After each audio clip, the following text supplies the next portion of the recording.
हिमाचल प्रदेश के मुख्यमंत्री थुनाग पहुंचे हैं। सर, क्या जायजा आपने लिया? जंजेली आप गए, थुनाग पहुंचे, कितना नुकसान हुआ है और कैसे इसकी भरपाई? देखिए, थुनाग तो मैं जो इनका हेलीपोर्ट है वहाँ पहुँच गया था, लेकिन उस हेलीपोर्ट से नीचे सड़क नहीं थी। हमें पता लगा कि राशन नहीं है, तो डिप्टी कमिश्नर और हम धर्मपुर से सीधे थुनाग पहुँचे और अपना जो अनाज था, जो किट्स थी, वो बांट के हम निकल गए थे। और उसके बाद मैंने पूरा एरियल सर्वे किया था, तो सड़कें कोई थुनाग से जुड़ी नहीं थी, बक्सियाड़ तक थी। मैं धन्यवाद करना चाहूँगा माननीय हमारे जो पीडब्ल्यूडी विभाग के अधिकारी है, कर्मचारी है, प्रशासनिक अधिकारी है। हमने युद्ध स्तर पर काम किया, हमने सेना की मदद ली, सरकार ने एनडीआरएफ की मदद ली, आईटीबीपी की मदद ली, और सब मदद सरकार की रिक्विजिशंस पर आती है। और हम उस मदद के सहारे पहले हमने सड़कों को जोड़ा, और हमारा प्राथमिकता थी कि पहले किसी न किसी रूप से सड़क से जोड़ा जाए। और सड़क जोड़ने के बाद हमारे पूर्व मुख्यमंत्री जी जयराम ठाकुर जी भी आए, क्योंकि अगर सड़क ना जुड़ती तो ये भी ना पहुंच पाते, इनका अपना विधानसभा क्षेत्र था। लेकिन मैं कहना चाहता हूँ कि थुनाग में बहुत ज्यादा नुकसान। वो पैदल आ गए थे, कहते मैं बक्सैड़ तक आए थे।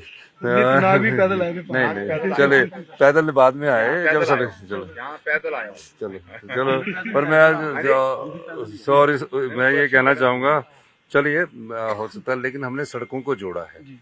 और पूरी प्राथमिकता से हमने जिनके घर गए उनको 5,000 रुपया मकान का हमने दिया है, किराए के लिए दिया है। और शहर में हम 10,000 रुपया दे रहे हैं। थुनाग में और राज क्षेत्र में बहुत बड़ा नुकसान हुआ है। मेरी माननीय पूर्व मुख्यमंत्री जयराम ठाकुर जी से रोज बात होती रही, क्योंकि इनको इन क्षेत्र का ज़्यादा पता था, जानकारी थी। यहाँ से 28 साल रिप्रेजेंट किया है इन्होंने, और तो जो भी ये जानकारी देती रहे, मैंने अधिकारियों को निर्देश दिया कि अभी पार्टी की बात नहीं है, राजनीति की बात नहीं है, इस समय सेवा की बात है। और हमने कहा कि जो भी चीज़ चाहिए माननीय पूर्व मुख्यमंत्री जी को वो भी उपलब्ध करवाई जाए, क्योंकि इनका विधानसभा क्षेत्र सिराज है। और पूरे मंडी जिला में बहुत तबाही हुई, धर्मपुर में भी बहुत तबाही हुई। तो निश्चित तौर पर अब हम जो हमारी कोशिश है, पहले सड़कों को, मेन सड़कों को जोड़ना है, फिर गांव की संपर्क सड़कों को जोड़ना है, पीने के पानी की योजनाएं जो पूरी तरह नष्ट हो गई है, और हमारे जो बिजली है पूरी तरह ठीक करना है, क्योंकि बड़े पहाड़ी क्षेत्र है। इस दृष्टिकोण से हम इसको ठीक करने की कोशिश करेंगे। जिनके घर गए हैं सर, उनके लिए 7 लाख। देखिए, हमने कहा है कि जो हमारी एक पॉलिसी है, प्रधानमंत्री आवास योजना के तहत तो सिर्फ 1.5 लाख रुपया मिलता है। 1.5 लाख में तो मकान नहीं बनता पहाड़ी क्षेत्र में, वो प्लेन के क्षेत्र के नॉर्म्स है। लेकिन हमने कहा कि जो भी परिवार बड़ी मुश्किल से एक अपना घर बनाता है, पाई पाई जोड़कर एक घर अपना बनाता है, उसको हमारी सरकार आने वाले कैबिनेट में आपदा राहत पैकेज के तहत 7 लाख रुपया देगी। और अगर उसकी गाय की इस आपदा में मौत हुई है, तो उसको हम गाय का पूरा मूल्य जो 50,000 रुपया हमारी सरकार वो देगी। जो घरों के अंदर कपड़े बर्तन रह गया, उसका पूरा सामान हिमाचल प्रदेश की सरकार देगी। ये सारा पैकेज एक पूरी तरह से बनाकर हम इसको देंगे। और हम केंद्र सरकार से भी अनुरोध करना चाहेंगे कि जो तो रूटीन्स है, जैसे एनडीआरएफ है, आपदा आए ना, एसडीआरएफ जो डिजास्टर का पैसा आता है वो 2 किश्तों में आता है, वो आपदा आए या ना आए, लेकिन इसके लिए स्पेशल पैकेज घोषित होना चाहिए। अगर सरकार, केंद्र की सरकार आपदा से हमें स्पेशल पैकेज देती है, तो हम तेजी से इस कार्य को कर सकते हैं। जमीन की भी आपने बात कही थी कि देखिए, जमीन फॉरेस्ट लैंड में है, वो क्या? मेरा ये मानना है कि सरकार तो चाहती है कि हमारी जो फॉरेस्ट की जो लैंड है, उसमें आपदा प्रभावित परिवार जिनकी जमीन चली गई है, बगीचे चले गए हैं, अगर केंद्र सरकार हमें उसकी अनुमति देती है तो हम उनको जमीन देने के लिए तैयार है, क्योंकि वन अधिनियम के तहत वो जगह देने की बात है।